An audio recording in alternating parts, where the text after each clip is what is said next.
ये सिर्फ एक एग्ज़ाम नहीं है, बस कुछ चीज़ों को ध्यान रखना है और एग्ज़ाम सेंटर जाने से पहले याद रखना पेपर का लेवल क्या रहेगा, कैसा रहेगा। So hello everyone, Muskan Jasal this side. So first of all the best to all NEET aspirants. Finally exam आ चुका है और आप लोगों को पैनिक करने की ज़रूरत बिल्कुल नहीं है। ये सिर्फ एक एग्ज़ाम नहीं है, अभी आप लोगों के सालों की मेहनत, डेडिकेशन का रिज़ल्ट है।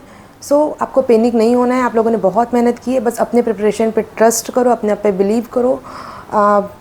बस आपको अपना 100% देना है, तो पैनिक होने की ज़रूरत बिल्कुल नहीं है। बस कुछ चीज़ों को ध्यान रखना है जब आप एग्ज़ाम देने जा रहे हो। तो सबसे पहले तो ये कि आप रात में अच्छी तरह से प्रॉपर स्लीप लेके जाओ। ऐसा नहीं है कि जनरली ऐसा होता है कि एंजाइटी कारण नींद नहीं आती रात में, बट फिर भी प्रॉपर स्लीप लेके जाना है, बिकॉज फ्रेश माइंड ज़्यादा अच्छे से वर्क करता है, ठीक है। और अपने खाने पीने पे प्रॉपर ध्यान देना, भी जंक फूड अवॉइड करना, कुछ नए टॉपिक मत पढ़ना, ठीक है। जो जैसे लास्ट मोमेंट पे लगता है कि अब एक दिन बचा है, इतना सारा सिलेबस है, कुछ याद नहीं, लेकिन ऐसा नहीं है, सब याद रहता है। वहाँ जाओगे, क्वेश्चन पेपर देखोगे, सब चीज़ याद आ जाएगा। लेकिन अगर आप पढ़ना चाह रहे हैं तो आप जो शॉर्ट नोट्स बनाए थे, जो फॉर्मूला चार्ट वगैरह बनाए थे, आप उससे थोड़ा रिवाइज़ कर सकते हो, लेकिन कुछ नए टॉपिक पढ़ने की ज़रूरत नहीं है।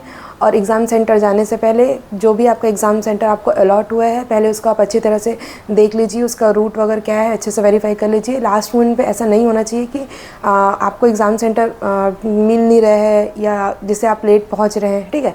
एग्ज़ाम सेंटर आपको टाइम से पहुंचना है, ये सारी चीज़ों को ध्यान देना बहुत ज़रूरी है ना।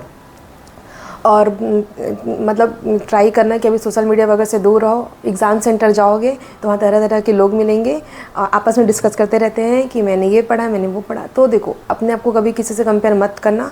आप लोगों ने जो पढ़ा है वो बेस्ट है। आप लोगों ने बहुत अच्छे से तैयारी की है। बस जितना आपने पढ़ा है, जितना आपका नॉलेज है, आपको बस वहाँ जाके उसको निकालना है और कुछ नहीं, ठीक है। याद रखना, कॉन्फिडेंस ही आपकी सबसे बड़ी स्ट्रेंथ है, ठीक है। तो डरने की ज़रूरत नहीं है, बिल्कुल पैनिक मत होना। होता है, एंजाइटी होती है, बहुत सारी चीज़ें आती है, और अभी ये तो अब आप समझ चुके हैं, एक बार फेस कर चुके हैं नीट में, ये तो री नीट है ना। तो टेंशन मत लो, जिसका सब कुछ अच्छा होगा, कुछ सोचने की ज़रूरत नहीं है। पेपर का लेवल क्या रहेगा, कैसा रहेगा, वो सब अलग बात है। अगर टफ़ रहेगा तो सबके लिए टफ़ रहेगा, कट ऑफ कम होगा, और अगर इजी रहेगा तो सबके लिए इजी रहेगा। इसलिए डरने की ज़रूरत नहीं है, जो होगा अच्छा होगा। बस मैं लास्ट मोमेंट पे यही बोलना चाहूँगी कि पैनिक मत होना। एग्ज़ाम सेंटर में खुद को शांत रखना, इजी क्वेश्चंस को पहले अटैम्प्ट करना। एक ही क्वेश्चन पे अगर आपको लग रहा है ज़्यादा टाइम वेस्ट हो रहा है तो बिल्कुल उसको अवॉइड करो और आगे बढ़ो, ठीक है।